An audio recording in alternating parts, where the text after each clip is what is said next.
The sky above the alien colony burned red as enemy warships filled the horizon. Each blast shook the ground, and every living being knew that their defenses would not last much longer. The colony world of Zero had always been peaceful, full of green plains and rivers, but tonight it was only fire. Commander Relas stood inside the command center, his scaled hands trembling as he looked at the tactical map. Enemy fleets were circling them like wolves, waiting for the final strike. His officers whispered that there was no chance of survival, but he refused to surrender. The enemy belonged to the Karg, a brutal warlike species known for enslaving entire planets. They had already broken the outer defenses, destroyed the orbital stations, and now their ground troops marched toward the cities. Zero had no fleet strong enough to resist, and their allies had turned silent out of fear. "Send another call," Relas ordered, his voice breaking. "Sir, no one is answering," replied his aide. "Send it anyway," Relas insisted, his eyes burning with desperation. The SOS was transmitted again into the void. Across stars and dust, it was a message of despair, a call that admitted weakness, but also a cry for anyone willing to listen. For a moment, Relas thought of the legends. There were whispers in the galaxy about ancient warriors who came from a death world, humans they were called, but no one believed they still existed in fleets. Most thought they were only scattered drifters, dangerous but few. The enemy fleet closed in, their red banners glowing like fire in the sky. Karg war drums echoed through the radio waves, taunting the defenders. Relas clenched his fists as explosions rattled the command center walls. "Where is hope?" he muttered. "Who will answer?" Far away in the deep black of space, an old sensor on the edge of the galaxy received the call. It was not ignored. Hidden among forgotten trade routes, something stirred awake. Huge ships, ancient in design, but built like floating fortresses, began to power up. Their hulls were scarred with battles of centuries past, yet their engines roared with terrifying life. They were dreadnoughts, and they belonged to humans. The Deathworlders had heard the cry. Back on Zero, the situation grew worse. Cities burned, civilians screamed, and the sky never stopped shaking. Commander Relas felt the weight of history pressing down on him. The Karg admiral sent a message that appeared on the holoscreen. A massive armored figure sneered at them. "Lay down your arms," he growled. "Your world is ours. No one is coming to save you." Relas almost broke then, but his aide gasped. "Sir, new signals detected." Massive energy readings at the edge of the system. The command center froze. "Show it," Relas whispered. The screen filled with a sight that no one had seen for generations. Out of hyperspace tore colossal ships, each one the size of a mountain. Their steel hulls gleamed like knives under starlight. They were old, yet their presence shook the system with power. The humans had arrived. Alien officers fell silent, unable to believe their eyes. "They are real," someone muttered. "The Deathworlders," another whispered. The dreadnoughts moved in perfect formation, silent and unstoppable. Their very appearance made the enemy fleet pause. Even the brutal Karg admiral hesitated for the first time. A transmission came through, short and sharp. It was a human voice. Deep and steady. "This is Dreadnought Command. We received your call. Stand by." Those words rolled across the command center like thunder. Relas felt his chest tighten. Not with fear this time, but with hope. The galaxy had warned for centuries never to disturb humans. Now, against all odds, they had come. The Karg admiral snarled in fury and ordered his fleet forward. He believed humans were myths, exaggerated stories to frighten children. He would prove they were nothing but relics. But deep inside, he felt a shiver. The dreadnoughts did not move at first. They simply drifted into battle formation. Their cannons lit up with a glow that made space itself seem to tremble. For the defenders of Zero, it was like watching gods awaken. Commander Relas whispered to himself. Did we summon saviors, or did we just call down death itself? The battle had not yet begun, but every soul in the system knew the galaxy was about to remember what humans truly were. The enemy fleet slowed for the first time, their formation breaking as massive shadows filled the system. The human dreadnoughts emerged from hyperspace in lines of steel and fire, each one a mountain of war drifting silently, their hulls bore scars of ancient battles, yet their weapons glowed with deadly energy. They did not broadcast songs of glory, nor warnings. They only advanced with the quiet of predators on the ground. Commander Relas and his officers stared at the tactical screen in disbelief. For centuries their people had prayed for allies, but none came. Now at the very edge of defeat, the Deathworlders had arrived. Their signals were sharp, short, without emotion. "Stand by," the humans had said, and nothing more. No promises, no speeches, only certainty. The Karg admiral's ship sent out a roar of signals, his voice echoing through the system. "Humans," he sneered, his tusks gleaming in the holoscreen. "You crawl out of your graves to face us? You are only myths, your world was broken long ago." His laughter filled the channels, but it rang hollow. Even his officers could not look directly at the vast human fleet without unease. One of the dreadnoughts moved forward, its engines burning like suns. It was larger than any Karg vessel, older but heavier, carrying enough firepower to split moons. Slowly, it turned its broadside toward the enemy, a simple act, but one that made every species watching feel a cold weight in their stomach. Relas whispered, "They're not afraid. They're not even rushing." His aide swallowed hard. "They fight like they already know the outcome." Then the first human message came. It was not a speech, not a demand, only coordinates sent across every frequency, target markers painted across enemy ships with precision so sharp that even alien computers struggled to follow. The Karg fleet realized in horror humans had already calculated their destruction before firing a single shot. The dreadnoughts began to power their main cannons. The glow stretched across their hulls like veins of fire.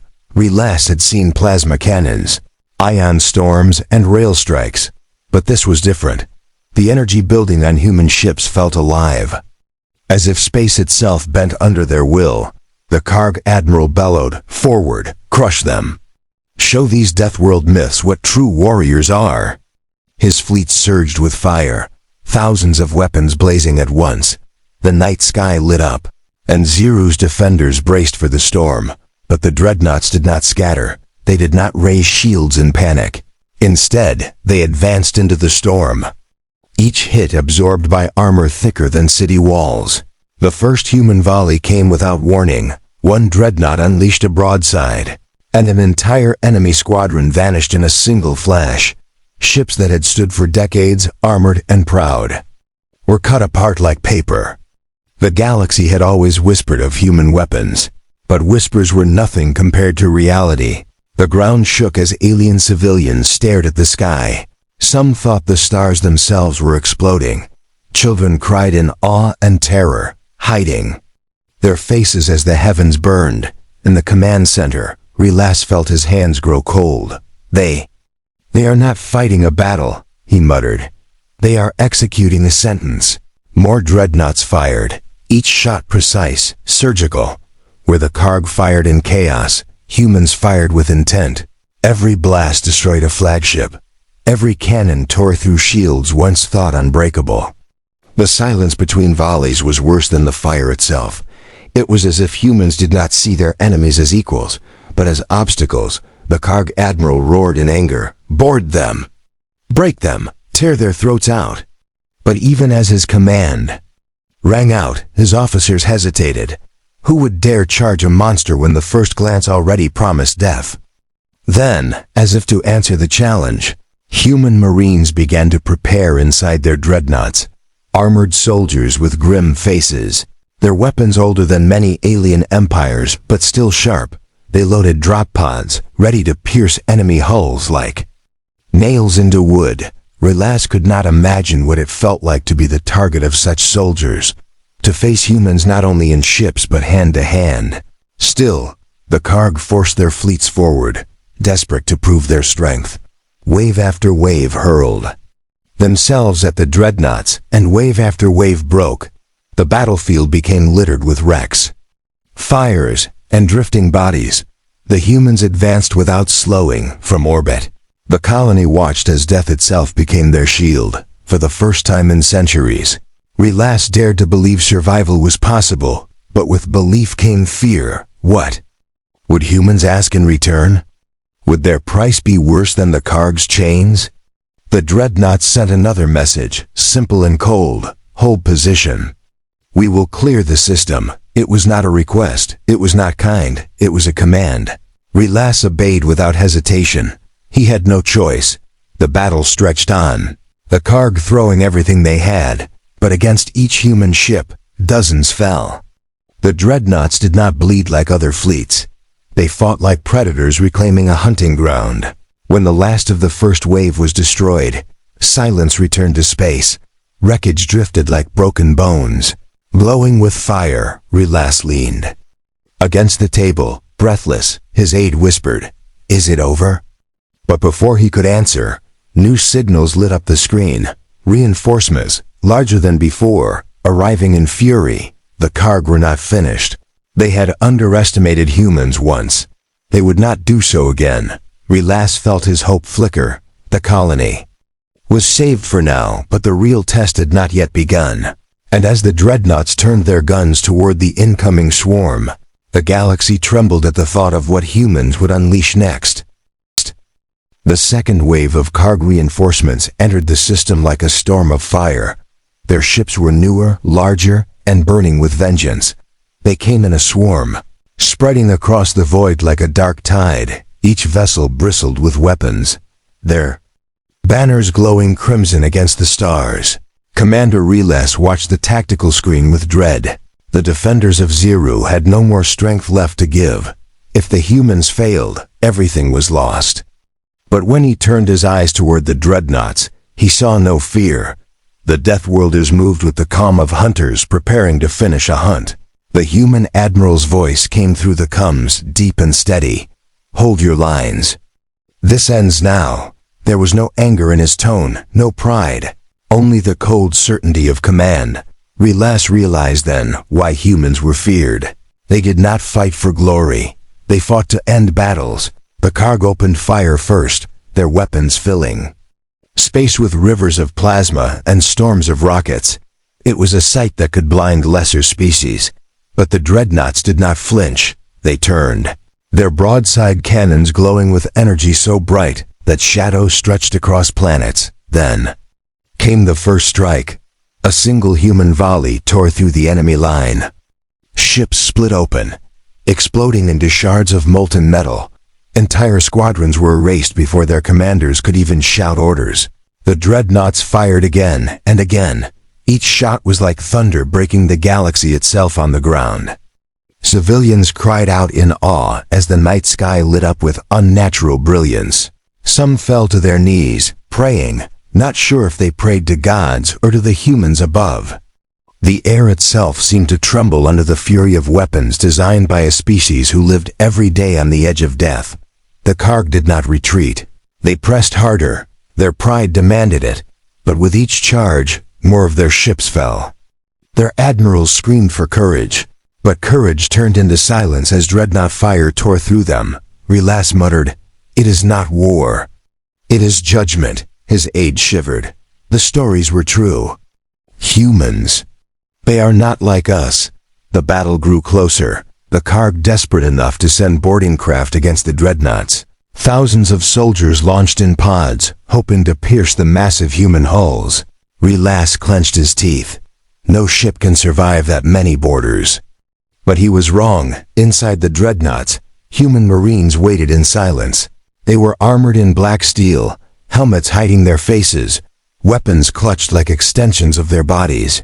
They did not chant, they did not roar, they simply waited, calm as predators crouched in shadow.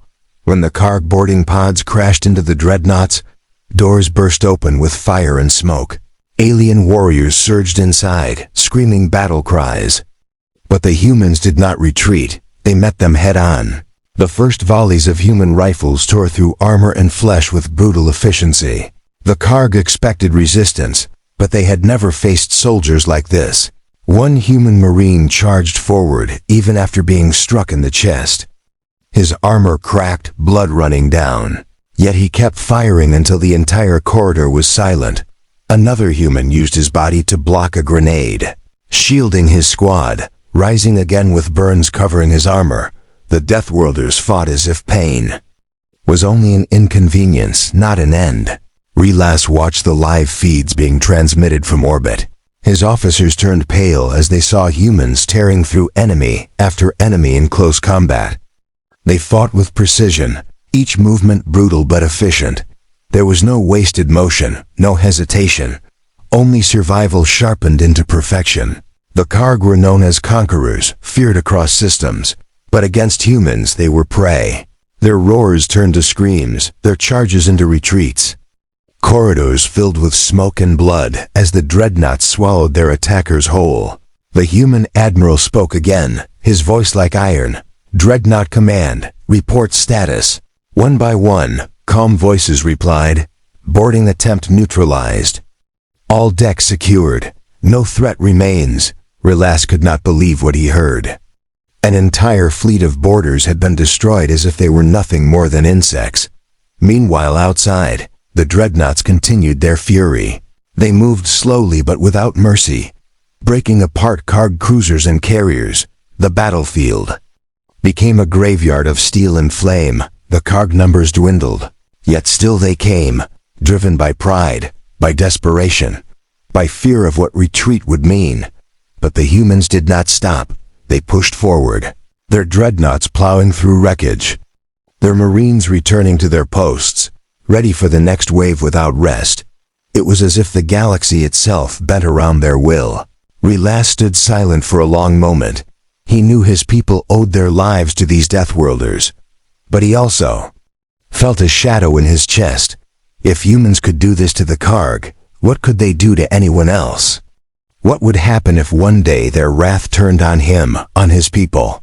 The last of the Karg boarding pods exploded in silence, drifting lifeless into the void.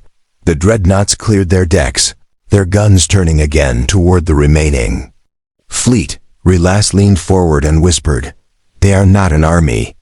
They are a force of nature." In that moment, the galaxy remembered why the word human was spoken only in whispers. Not because they were gone, but because they were waiting. The wreckage of the first Karg assault drifted across the system like a graveyard of steel. Flames burned in silence as bodies floated in the void. Ships split apart and tumbling through orbit. But even as the battlefield glowed with ruin, the fight was far from over. The Karg still held half their fleet intact, and they refused to retreat. Commander Relas stood at the command center's edge, his claws pressed into the metal railing. He had seen the dreadnought's guns tear squadrons apart. He had seen human marines crush boarders with terrifying ease. Yet what happened next would make him question everything he thought he knew about war. The human admiral's voice came again, steady and without emotion. Phase 2. Prepare boarding parties. Relas turned sharply to his aide, shocked. They're not satisfied with defending, he whispered. They're going to attack inside enemy ships. Drop pods loaded across the dreadnoughts. Each pod was a spear of steel, packed with armored humans inside. They were not designed to return, only to pierce enemy hulls like knives and release soldiers into the heart of the foe. There was no music, no speech, no prayer, only the sound of clamps locking into place and engines charging. The pods launched in waves, glowing trails crossing the void as they streaked toward Karg cruisers and carriers. Enemy gunners tried to destroy them, but the dreadnoughts covering fire cut through every turret that dared open fire.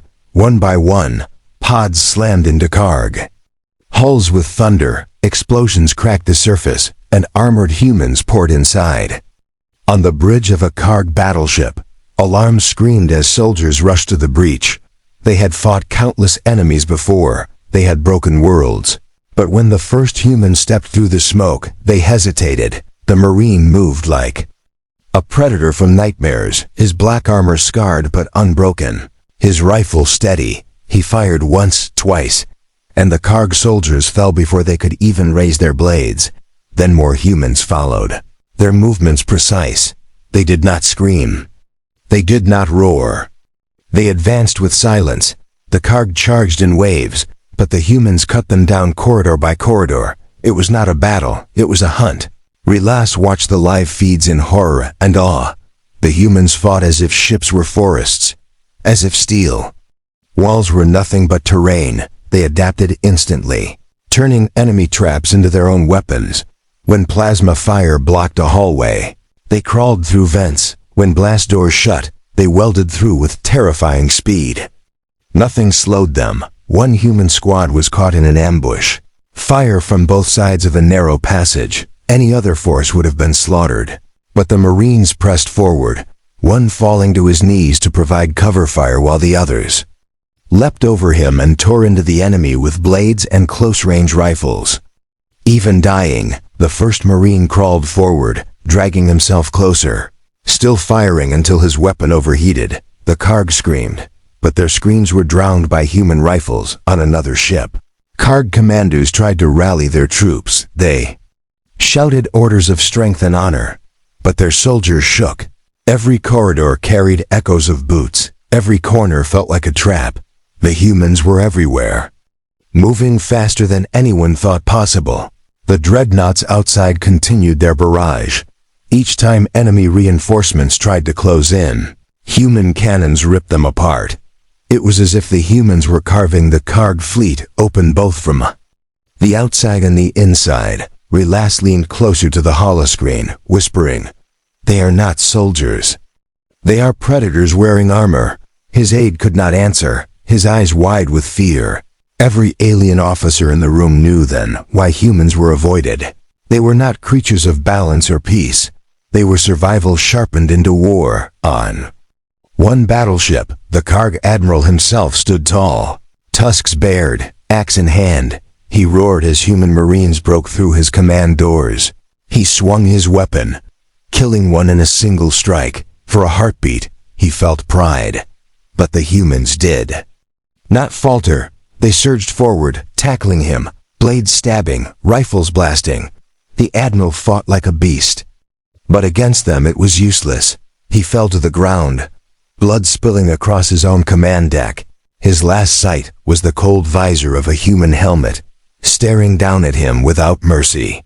Relas flinched as the feed cut out. An entire enemy flagship had just gone silent. He whispered, "They boarded." And they ended him.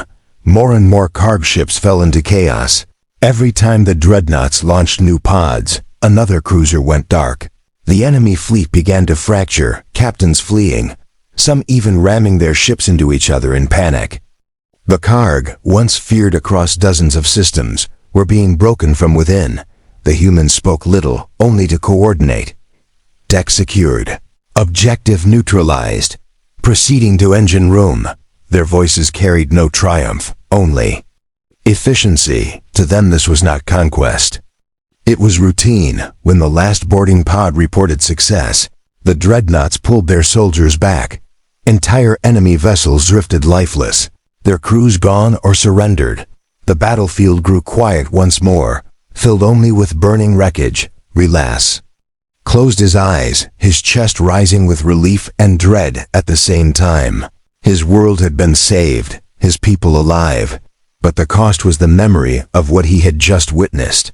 He wondered if history would record this day as salvation, or as the day the galaxy remembered why humans were feared. Above Zero, the dreadnoughts reformed their line. The admiral's voice came again, calm as ever. Phase 3. Eliminate resistance. It was not over, not yet. The Karg still had ships left, and humans were not finished until the stars themselves were silent. And the battlefield was quiet for only a moment.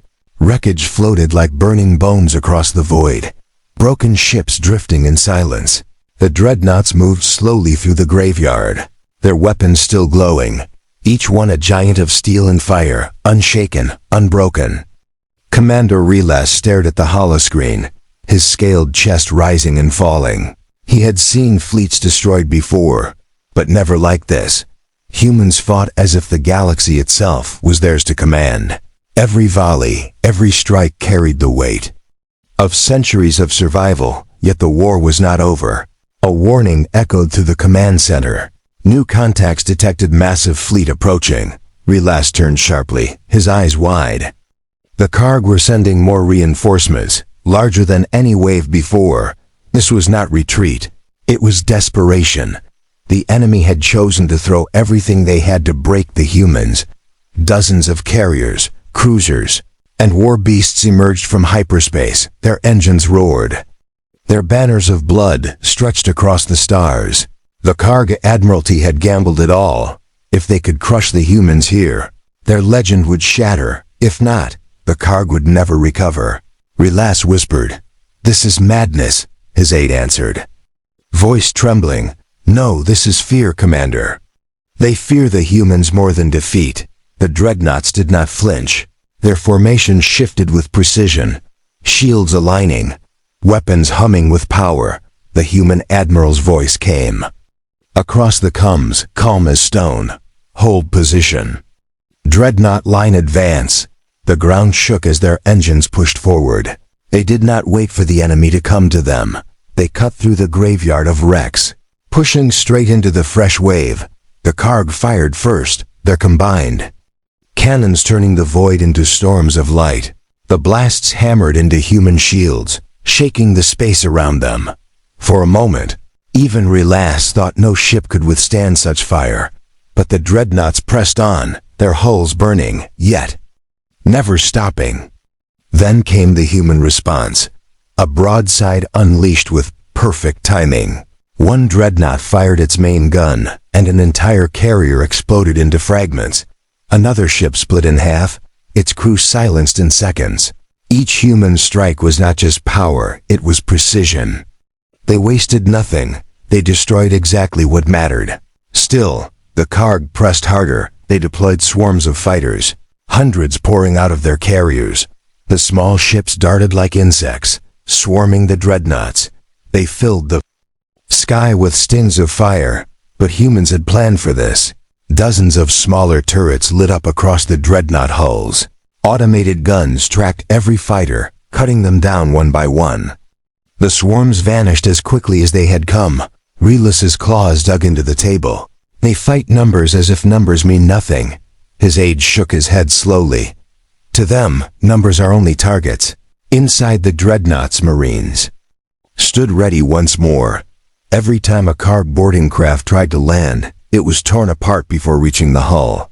Those few that managed to attach were met by humans in armor, and every battle ended the same silence. The Karg admirals grew desperate. They began to sacrifice ships, ramming into dreadnoughts. One massive cruiser slammed into a human vessel. The collision tore half the cruiser apart. But when the smoke cleared, the dreadnought still stood, its guns still firing. The crew inside did not break formation. The admiral simply ordered, "Maintain advance." Relas felt his scales crawl. These humans did not fight like mortals. They fought like forces of nature. The Karg were not battling an army, they were battling inevitability. But then the Karg revealed their final gamble. From hyperspace came the colossal silhouette of their mothership. It was larger than any dreadnought, black and covered in spikes. Its cannons alone were the size of cities. The Karg roared across the channels, their voices filled with fury. "Deathworlders, you will not leave this system alive." For the first time, the humans slowed. The dreadnought line shifted, shields layered, weapons charging to maximum. Relas's heart raced as he realized what was about to happen. This was not just another battle. This was the moment that would decide the fate of the system. The mothership opened fire. Its first blast ripped through wreckage and slammed into a dreadnought. The shields shimmered, the hull cracked, the ship shook violently, alarms blazing. But the dreadnought held. Its crew did not scream. They did not panic. They simply responded. Damage sustained. Firing main cannon, the return volley struck the mothership's armor.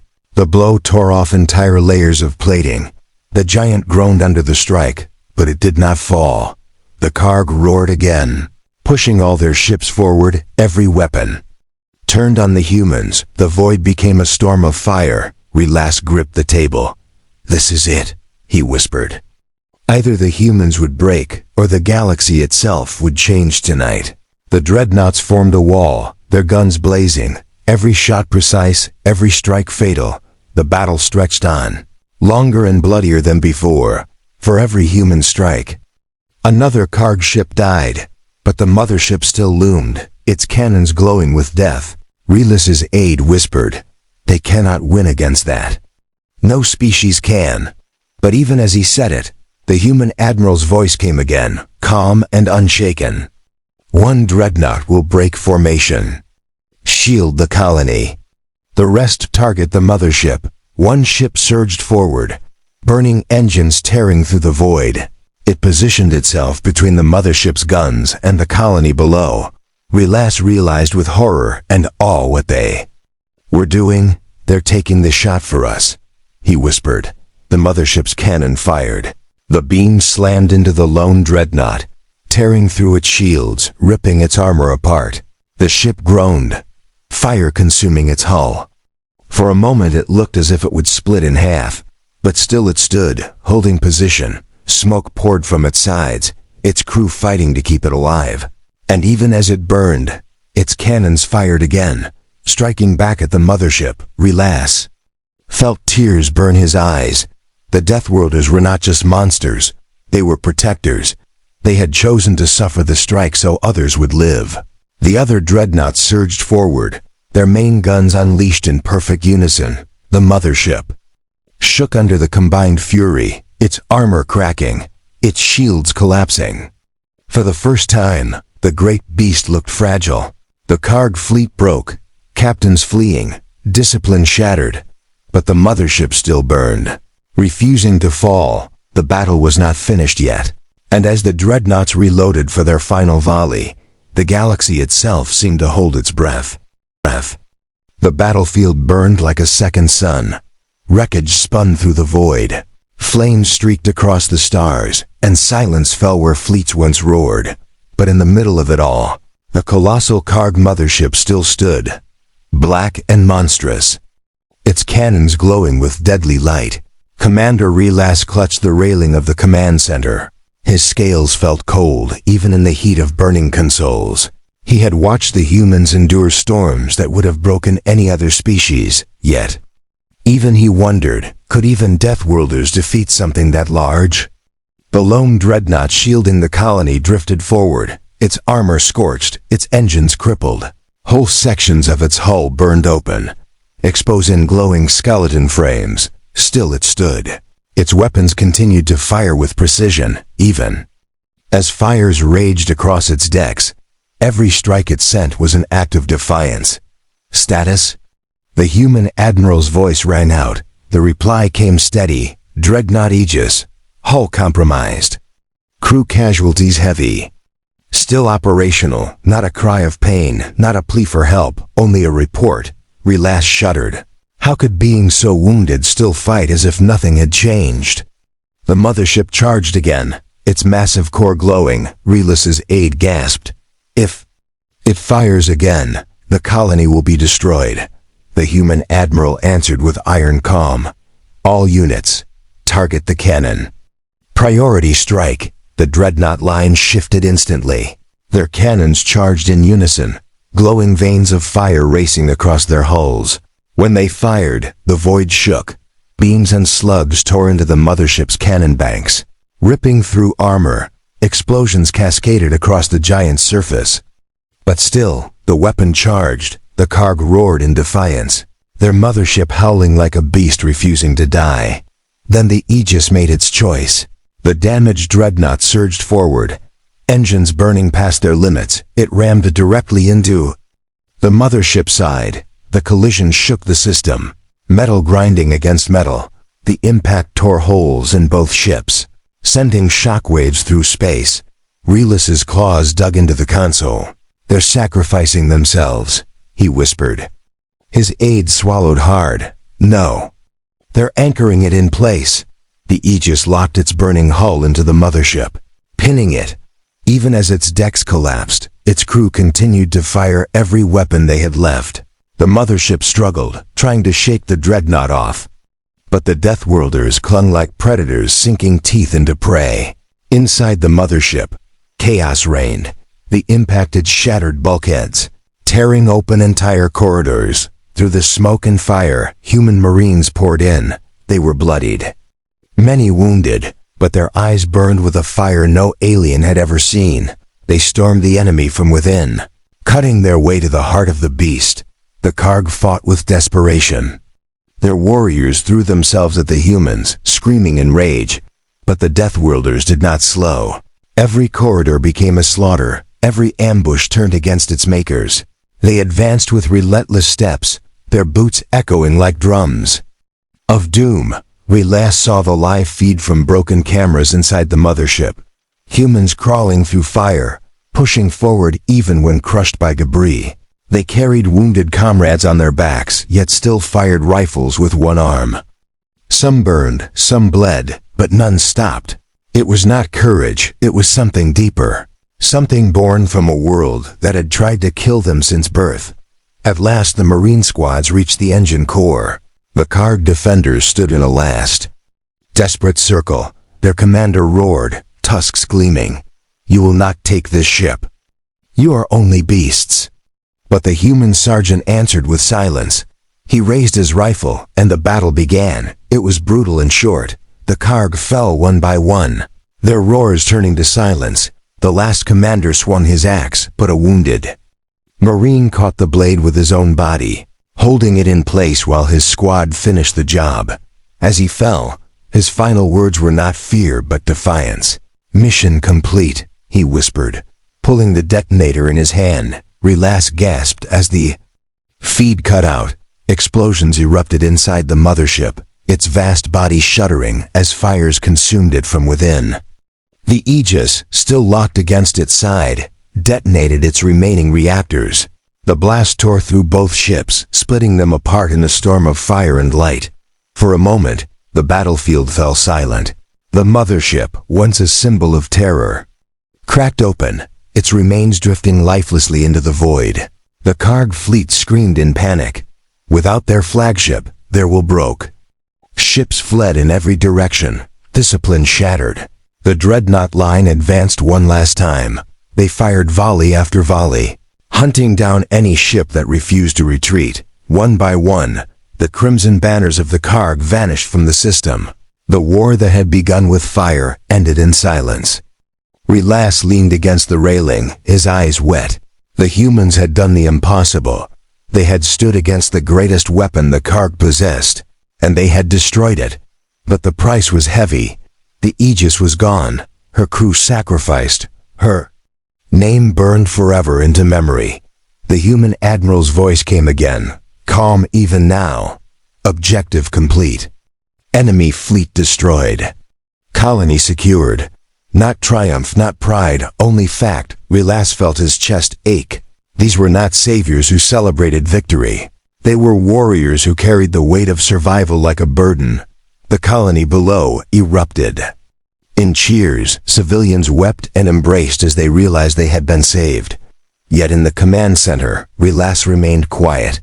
He knew the galaxy would never forget this day. The Deathworlders had returned. And the galaxy had been reminded of what that truly meant. As the wreck of the mothership drifted into the endless dark, Relas whispered to himself, "They are not myths, they are not monsters, they are humanity, and they are unstoppable." But as the dreadnoughts turned slowly back toward the colony, one thought gnawed at him. What would be the price of salvation when the Guardians were more terrifying than the enemy itself? The stars were quiet at last. The battlefield that had once roared with fire now drifted in silence. Burning wrecks floated across the system, broken Karg ships spinning lifeless in the void. The colossal mothership was gone, split into fragments. By human sacrifice, the system that had stood on the edge of extinction was now saved. Commander Relas stood in the command center, unable to move for a long time. He'd watched entire fleets burn. He had seen the Deathworlders fight with terrifying power. Even now, his claws trembled on the railing as he struggled to understand what he had witnessed. The dreadnought line hung in orbit above the colony, their black steel hulls scarred, smoke and fire poured from their sides. But they remained unbroken. They did not cheer. They did not celebrate. They simply drifted in silence, weapons still glowing, eyes still watching the stars for danger. Relis's aide whispered, "We are alive." Truly alive. His voice cracked, tears in his eyes. Relas nodded, but his chest felt heavy. Yes, they were alive. But what did survival mean when the saviors were so much more terrifying than the enemy? A transmission opened. The human admiral appeared on the screen, his face calm, weathered by time and war. "This is Dreadnought Command," he said. "Enemy fleet destroyed. Your colony is secure. Begin recovery operations." The words were sharp and simple, without pride, without comfort. It was not a speech of victory, it was a report. Relas bowed his head, his voice low. "On behalf of Zero, we thank you. You have given us back our lives."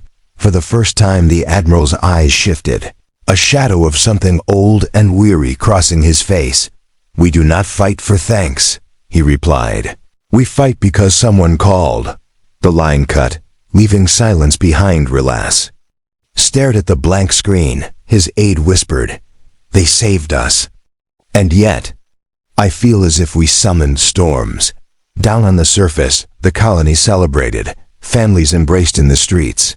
Children pointed at the sky where the massive dreadnoughts floated. Songs rose. Prayers were whispered. The people believed. Legends had walked among them. They believed humanity had returned as guardians of the weak, but not everyone felt relief. Alien officers spoke in quiet voices. "They are too strong," one muttered. "What if next time they do not fight for US but against us?" Another asked. The fear was as real as the gratitude. In orbit, the humans began to withdraw their Marines. Pods returned, carrying survivors of brutal boarding actions. Some were carried on stretchers, some missing limbs, yet none cried. They only reported their kills, their objectives, their completed tasks, even broken. They did not look defeated. They looked like predators resting after the hunt. One dreadnought, the Aegis, was gone. Her wreckage still drifted near the colony. Glowing with fire, every alien eye looked upon it with awe and sorrow. They had seen humans sacrifice their own, without hesitation, to shield strangers. It was an act no one in the galaxy had expected. Relas could not remain silent. He opened a private channel to the human fleet. "Admiral," he said carefully, "your people gave their lives for ours. Why? You owed us nothing." There was a pause. Then the Admiral's voice answered, "Because survival means nothing if we abandon those who call for help." His tone was not gentle, but it was heavy with truth. It was the answer of a species forged in struggle. The answer of a people who had learned that no one survives alone. Relas closed his eyes, his chest tightening. He realized then that humans were not saviors because they were merciful. They were saviors because they understood suffering better than anyone else. The dreadnoughts slowly broke formation. Engines burned as they prepared to leave the system. The colonists panicked, thinking their guardians would vanish without warning. "Wait," Relas called out. "Where will you go now?" The Admiral's voice came one last time, back into the dark. "We wait until the next call." And with that, the massive ships tore open the stars with hyperspace drives. One by one, they vanished into the endless black. The sky grew empty, silent once more. The colony erupted with emotion. Some shouted with joy, some cried, some fell to their knees. But all knew one thing: nothing in their history would ever erase this day. The Deathworlders had come, and they had left their mark. Relas turned to his officers, his voice low but firm. "Write it down, every detail. Let no one forget what happened here." His aide asked softly, "What should we call it?" Relas looked out at the stars. "The Day of the Dreadnoughts," he whispered. When humanity answered the call, and across the galaxy, whispers began to spread. Merchants carried the story, soldiers repeated it in secret, rulers listened with fear. The legend of the Deathworlders grew stronger than ever, not as destroyers, but as saviors who arrived when all hope was lost, yet beneath the legend, another truth took root, that humans were not bound by treaties or politics. They were bound only by the call for help, and when they came, they brought both salvation and terror, because the galaxy had learned again that to summon humans was to summon storms. As the fires of battle cooled and life returned to zero, Relas stood on the balcony of the command center, watching the sky. He whispered to himself, "They are not gods, they are not monsters, they are human, and the galaxy will never be the same."